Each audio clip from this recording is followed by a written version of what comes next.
Hello, everyone. This is William Armstrong here. I've got an article on bleepingcomputer.com, and this one involves Linux distros, but disregard the Twitch picture-in-picture. I'm watching a Twitch streamer by the name of Taylor Sooner Fan, a Twitch streamer on Twitch right now.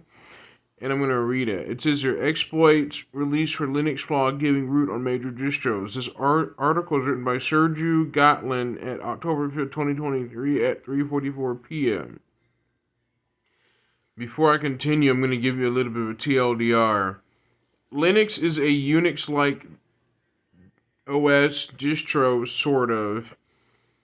Linux is made by Linus Torvalds. Unix is like FreeBSD and things like that. PS4, PS5, PS3, Sony uses a form of FreeBSD on their consoles, an embedded version of FreeBSD on the PS3, PS4, and I think PS5 as well. They use like an embedded form of FreeBSD to run on it. That's been modified by Sony to their standards. But note, this only impacts major distros, though. This does not impact any other thing but major distros. It says here proof of concept exploits have already surfaced online for a high severity flaw in GNU C library's dynamic loader, allowing local attackers to gain root privileges on major Linux distros. Dubbed looney tuneables and tracked CVE 2023 4911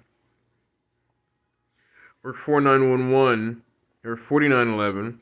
This security vulnerability is due to a buffer overflow and weakness, and it affects default installations of Debian 12 in version 13, Ubuntu 2204, 2304, and Fedora 37 and 38. Note that Debian 12 is the current version of Debian Bookworm.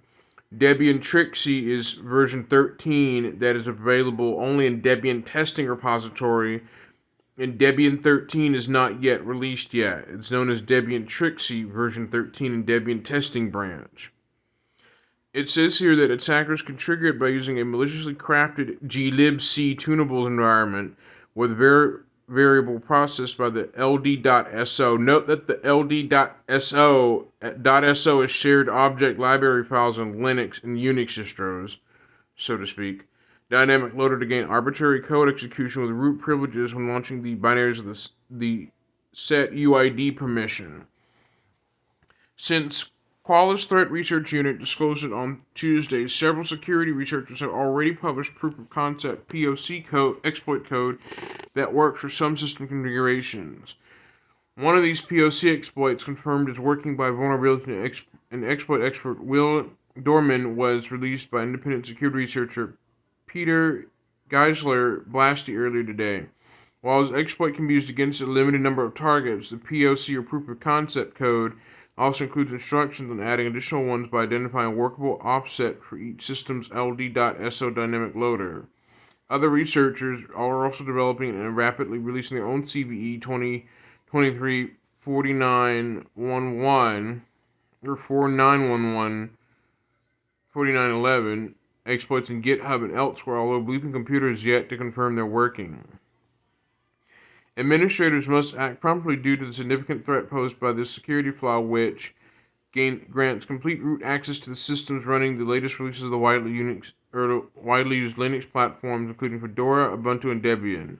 While Alpine Linux admins, a distro unaffected by this vulnerability, don't have to worry about patching their systems, those on other affected systems must prioritize patching to safeguard their system's integrity and security. Our successful exploitation leading to full root privileges on major distributions like Fedora, Ubuntu, and Debian highlights system vulnerability, severity, and widespread nature, said Saeed Abbasi, product manager at Qualys' Threat Research Unit, on Tuesday.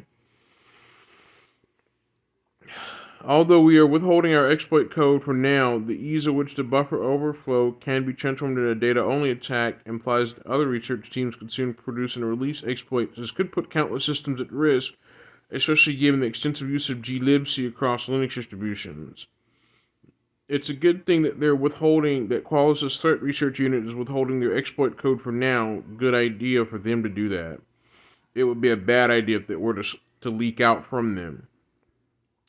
Qualys' researchers have found and disclosed other severe Linux security bugs in recent years, including a flaw in Polkit's PK exec component, dubbed PwnKit, one in the kernel's file system layer, dubbed Sequoia, and another in the pseudo Unix program, aka Baron Samedit. Baron Submit. Having that said, this is an issue that impacts Debian, Fedora, and Ubuntu. Debian 13 and Debian 12 seem to be vulnerable, although Debian 13 is not yet stable yet. It's currently in testing, where it will be in testing for quite some time till Debian decides to release Debian 13 after 2.5 years. Ubuntu 22.04 and 23.04 are affected, and Fedora 37 and 38 are affected. So that's about it. I don't have anything much more to say here, but if we click on Looney Tuneables, it'll actually go ahead and take me to this article on October 3rd. Same thing I read, but other than that, this is William Armstrong signing out, and I will see you next time. Bye-bye.